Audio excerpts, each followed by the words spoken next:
తెలంగాణ రాష్ట్రంలో BRS BSP కలిసి పనిచేయాలని చెప్పి నిర్ణయించుకున్నాం. సిద్ధాంతపరంగా అనేక విషయాలలో సామీప్యత ఉంది. అమలు చేసినటువంటి దళిత బంధు కానీ, దళిత సంక్షేమాన్ని తీసుకున్నటువంటి కానీ, రెసిడెన్షియల్ పాఠశాలలు కానీ, ఇంకా చాలా విషయాలలో బలహీనల గురించి, వీకర్ సెక్షన్ గురించి పనిచేసిన చరిత్ర ఉంది. కాబట్టి దాన్ని అనుసరించుకొని ఒక ప్రతిపాదన వస్తే ఇద్దరం కలిసి చర్చించిన నేను ప్రవీణ్ గారు, వారు హైకమాండ్ కూడా మాట్లాడింది. అక్కడి నుంచి వారి అనుమతి తీసుకొని మేము చర్చలు చేసిన తర్వాత కలిసి పని చేయాలని చెప్పి స్థూలంగా ఒక నిర్ణయానికి వచ్చాం. పని చేస్తాం కూడా. మిగతా విషయాలు మీకు కావాల్సిన లెక్కలన్నీ రేపు చెప్తాం. అంటే సీట్ల మీద రేపు అనుకుంటాం కదా. ఈరోజు స్థూలంగా ఇది అయిపోయింది. బేసికల్ ఇన్ ప్రిన్సిపల్ ఇది అయింది. తప్పకుండా కొన్ని సీట్లు వాళ్ళు పోటీ చేయాల్సిందే, కొన్ని సీట్లు మేము పోటీ చేయాల్సింది. ఒకసారి అలయన్స్ అనుకున్న తర్వాత గౌరవప్రదంగా ఉంటుంది కదా. వీళ్ళు తెలియదు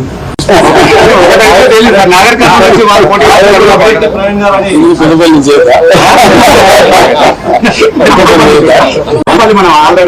వరంగల్ స్టేట్ ప్రెసిడెంట్ వరంగల్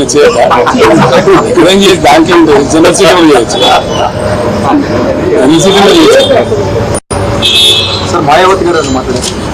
నేను ఇంకా తనతో మాట్లాడలేదు. ప్రవీణ్ గారు మాట్లాడి ఓకే చేసుకొని మళ్ళీ నాతో మాట్లాడారు. నేను రేపట్ల మాట్లాడతాను.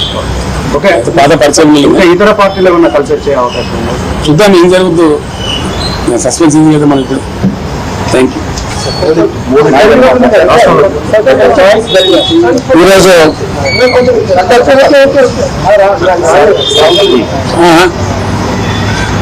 ఈరోజు తెలంగాణ మాజీ ముఖ్యమంత్రి శ్రీ పెద్దలు గౌరవనీయులు శ్రీ కేసీఆర్ గారిని కలిసినందుకు చాలా ఆనందంగా ఉంది. మరి ఈ తెలంగాణనే కాదు, యావత్ భారతదేశం కూడా ఈరోజు లౌకికత్వం అంటే సెక్యులరిజం, లౌకికత్వం ప్రమాదంలో ఉన్నది. మరి భారతీయ జనతా పార్టీ చాలా పెద్ద ఎత్తున కుట్రలు చేస్తూ ఉన్నది దేశాన్ని చిన్నభిన్నం చేయడం కోసం. మరి పూర్తిగా రాజ్యాంగాన్ని రద్దు చేయాలని కుట్ర చేస్తూ ఉన్నారు. సో ఆ పరిస్థితుల్లో మరి సెక్యులర్ పార్టీ అయినా, మరి సెక్యులర్ భావాలు కలిగి సెక్యులరిజాన్ని నిరంతరం కాపాడిన మరి భారతీయ రాష్ట్ర సమితి వారు, మరి నేను బెంజీ మాయావతి గారి ఆశీస్సులతో మరి వారిని కూడా కలవడం జరిగింది. సో ఈ తెలంగాణలో ఈ రాజ్యాంగానికి ప్రమాదం ఏదైతుందో, లౌకికత్వానికి ఏదైతే ప్రమాదం ఉందో, ఈ బీజేపీ నుంచి తర్వాత మరి ఈ మధ్యనే కాంగ్రెస్ కూడా మరి బీజేపీ లాగానే మారుతా ఉన్నది. ఈ రెండు పార్టీల నుంచి ముప్పు నుండి మరి తెలంగాణను కాపాడడం కోసం మరి మేము అంటే బహుజన్ సమాజ్ పార్టీ మరి భారతీయ రాష్ట్ర సమితితో కలిపి మరి పార్లమెంట్ ఎలక్షన్లలో కలిసి పనిచేయాలని ఇప్పుడే మరి పెద్దలు గౌరవనీయులు కేసీఆర్ గారి దగ్గర మరి మాట్లాడడం జరిగింది. మరి తప్పకుండా మరి ఇంతకుముందు మీరు అన్నట్టుగా సీట్ల సర్దుబాటు విషయం ఏదైతే ఉందో, ఈ షీట్ షేరింగ్ విషయం అయితే మళ్ళీ మేము మా అధిష్టానానికి నివేదిస్తాం. అదేవిధంగా మరి మన మాజీ ముఖ్యమంత్రి గారు తప్పకుండా బెంజీ గారితో కూడా మాట్లాడతారు. సో దాని తర్వాత మరి ఇరు పార్టీలు ఒక నిర్ణయానికి వచ్చి తర్వాత తప్పకుండా తెలంగాణలో ఈ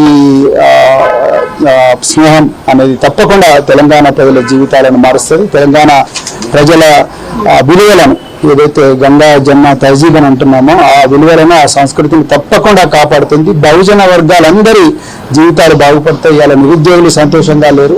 సో పట్టుమని 4 నెలలు కాలేదు, ఇప్పటికీ మళ్ళీ నిరుద్యోగులు 60 నిరుద్యోగులు రోడ్ల మీదకి వచ్చే పరిస్థితి. అదేవిధంగా పెద్ద ఎత్తున ఈ లౌకికత్వానికి తూట్లు పొడిచే సంస్కృతి అనేది మరి తెలంగాణలో వస్తా ఉన్నది. అందుకొరకే ఈ స్నేహం అనేది, ఈ ఐకమత్యం అనేది రాబోయే రోజుల్లో తెలంగాణ సమాజాన్ని చాలా గొప్పగా మార్చబోతున్నది. సో చాలా చాలా ఆనందంగా ఉంది అలా మరి ఈ విషయం మీతో మాట్లాడుతున్నందుకు. తప్పకుండా తెలంగాణ ప్రజలు దీన్ని ఆస్వాదిస్తారు, ఆశీర్వదిస్తారని చెప్పేసి నేను కోరుకుంటున్నాను. కేసీఆర్ గారు మరి ఈ సమయం మాకు ఇచ్చినందుకు మరొకసారి ధన్యవాదాలు.